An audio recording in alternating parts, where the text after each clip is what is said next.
La saison 2 de Skeleton Crew n'a peut-être pas été confirmée, mais voici quelques-unes des théories les plus excitantes sur ce qui pourrait arriver si les personnages revenaient. Bien le bonsoir, mesdames et messieurs. Nous sommes l'animation de la soirée.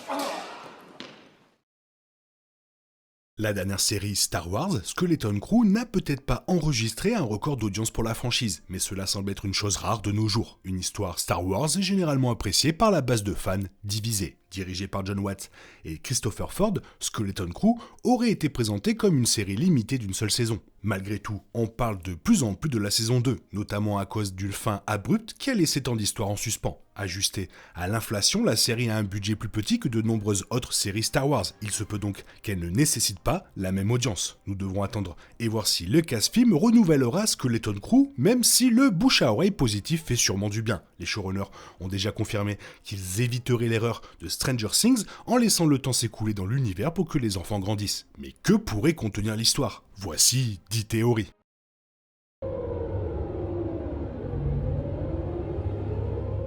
Wim est mis en place comme une figure Jedi, mais Fern est clairement calqué sur Leia. La fin de la série l'a confirmé de la manière la plus amusante. Wim la surnommant même Princess Fern à un moment donné. Il existe des parallèles effrayants entre Fern et Leia dans Un Nouvel Espoir, particulièrement visible lorsqu'elle est prisonnière de Jod au moment où elle voit son monde s'effondrer. Farah n'est peut-être pas une mère aussi prestigieuse que Bail Organa, mais elle pourrait l'être à l'avenir. Il est facile d'imaginer un scénario dans lequel Farah deviendrait la sénatrice d'Atatine dans la Nouvelle République. C'est clairement une bureaucrate compétente et elle peut être courageuse quand cela compte, même si sa fille est clairement son point faible. Si Farah assume un tel rôle, cela donnerait à Fern une position utile dans la galaxie, Star Wars au sens large, avec beaucoup de potentiel d'histoire, et donc ce serait elle qui aurait le plus de possibilités de débarquer dans le Mandoverse. Hey, remind me, how many votes do you have like this? Atatine se trouvait être le dernier endroit pour la monnaie de l'ancienne République, et la planète a disparu depuis que la République est devenue Empire. Curieusement, comme la planète est dirigée par des droïdes, le grand œuvre s'est poursuivi sans relâche. La planète compte 1139 coffres-forts remplis de crédits. John Nanawood rêvait de revendiquer cette richesse, mais c'est un imbécile. Le simple montant des crédits sur Atatine inonderait le marché, dévaluant la monnaie. Imaginez l'impact d'une planète d'une richesse incalculable rejoignant la nouvelle République naissante. Les monnaies galactiques s'effondreraient et l'économie tomberait. La découverte d'Atatine aurait un impact énorme sur la galaxie entière et les citoyens ordinaires pourraient en venir à souhaiter que la planète au trésor n'ait jamais été découverte.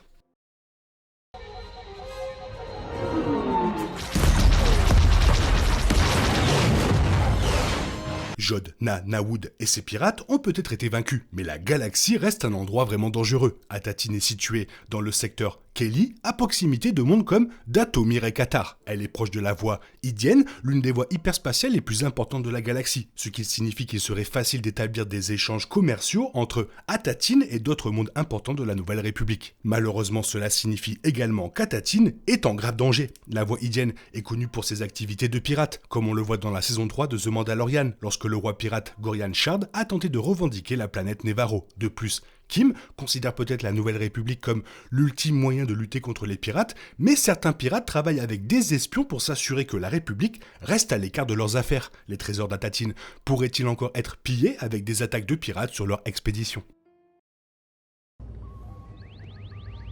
First, it's a droid. Second, Jude Law a réalisé une performance exceptionnelle dans le rôle de John Nanawood, mais il est important de noter que la fin de Skeleton Crew a délibérément évité de le tuer. Jod a dû rester debout et regarder ses rêves brûlés détruits par une poignée d'enfants. Son sort est inconnu. La dynamique entre Jude Law et les autres enfants était fantastique, et ce serait vraiment dommage de gâcher tout ça. Lucasfilm serait sage de l'intégrer à nouveau dans le récit de la saison 2, ou dans d'autres histoires, même si je pense que Star Wars devrait éviter de lui donner une histoire de rédemption. Peut-être pourrait-il être forcé d'aider Atatine et la Nouvelle République contre les pirates, pour ensuite redevenir un traître, ou bien sûr mourir.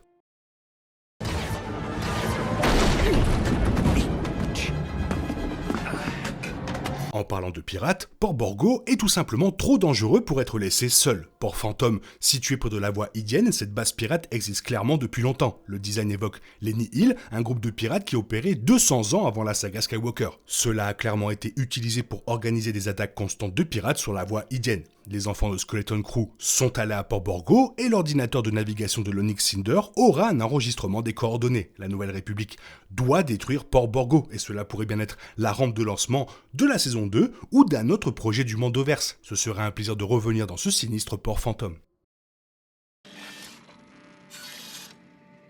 La saison 1 existait dans l'ombre d'un pirate légendaire nommé Tak Reynod, qui avait tenté de découvrir l'emplacement d'Atatine il y a des siècles. L'Onyx Cinder était le vaisseau de Tak Reynod et la quête pour rentrer chez eux a emmené les enfants à la base de Reynod sur l'Anupa. Mais l'histoire de Tak Reynod est-elle vraiment terminée? La plupart des téléspectateurs supposent probablement que Tak Reynod est mort lorsque l'Onyx Cinder s'est écrasé sur Atatine. Mais il est important de noter que les souvenirs de SM-33 ont été écrasés à plusieurs reprises, expliquant pourquoi les histoires du droïde ne cessaient de changer au fur et à mesure que l'histoire se poursuivait. Cela signifie qu'il ne faut pas supposer que Tak Reynod est mort et qu'il pourrait bien revenir, puis ne pas complètement voir son visage signifie qu'il est probablement très important.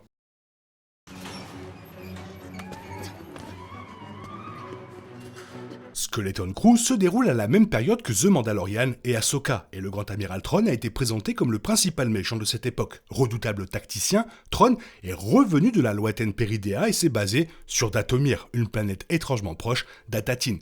Pourrait-il jeter son regard avide sur cette richesse? Thrawn pourrait faire beaucoup avec la richesse d'Atatine, en utilisant judicieusement les crédits pour acheter de nouveaux navires et embaucher des armées. Cela donnerait à son empire renaissant un énorme avantage dans la bataille contre la Nouvelle République. Il serait donc logique que l'Empire lance une attaque. Si tel est le cas, alors la suite des aventures pourrait être une partie étonnamment importante de l'ère Mandoverse.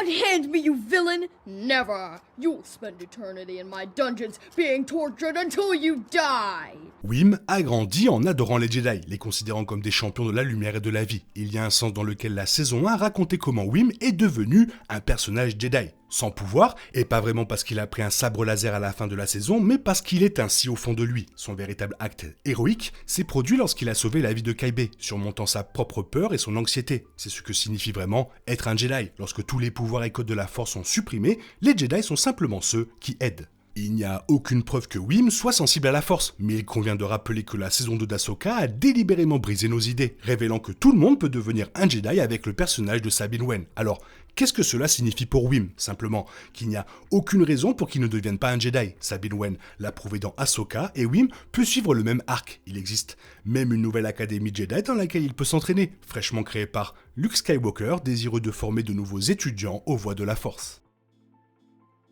Saison 2 ou pas, de toute façon on reverra les personnages dans le Mandoverse, sinon ça c'est pas très logique d'avoir fait la série. Toi qu'est-ce que tu en penses? Qui tu aimerais revoir dans le Mandoverse? Fais-le moi savoir dans la zone commentaire, sinon il est temps pour toi de reprendre le cours normal de ta vie. On se retrouve bientôt pour une nouvelle vidéo, bisous bisous, bye bye, que la force soit avec toi. Il est impossible de compter sur les autres de nos jours, on est obligé de tout faire soi-même. Je me trompe? Rien de grave, j'avais tout prévu. Où va le monde, je vous le demande.